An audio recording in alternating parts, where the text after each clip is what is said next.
আইন অনুযায়ী প্রমাণিত নয় বা কার্যকর হয়নি এমন তালাকের অজুহাতে স্ত্রী ও নাবালক সন্তানের ভরণপোষণ কিংবা দেনমোহর সংক্রান্ত ডিক্রির বাস্তবায়ন বন্ধ করা যাবে না। এ সংক্রান্ত হাইকোর্টের দেয়া পূর্ণাঙ্গ রায় প্রকাশ হয়েছে বৃহস্পতিবার।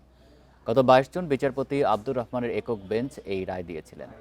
রায়ে আদালত বলেছেন, নাবালক সন্তানের ভরণপোষণ কোনোভাবেই মা বাবার তালাক সংক্রান্ত বিরোধের ওপর নির্ভরশীল নয়।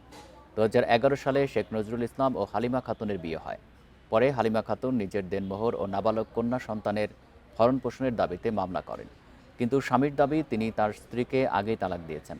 যদিও পারিবারিক আদালতে আইন অনুযায়ী তালাকের বিষয়টি প্রমাণে ব্যর্থ হন নজরুল ইসলাম। ফলে পারিবারিক আদালত স্ত্রী ও সন্তানের পক্ষে দেনমোহর ও ভরণপোষণের ডিক্রি দেন। পরে ওই রায়ের বিরুদ্ধে হাইকোর্টে আবেদন করেন নজরুল ইসলাম। হাইকোর্ট নিম্ন আদালতের রায় বহাল রেখেছেন, কিন্তু পর্যবেক্ষণ দিয়ে।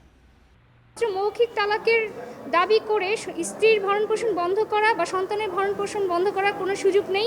এর মাধ্যমে বৈবাহিক সম্পর্কের অবসানও ঘটে না এবং ভরণপোষণ বা দিনমোহরের ডিক্রি বাস্তবায়নের পথে এ ধরনের দাবি কোনো বাধা সৃষ্টি করতে পারবে না।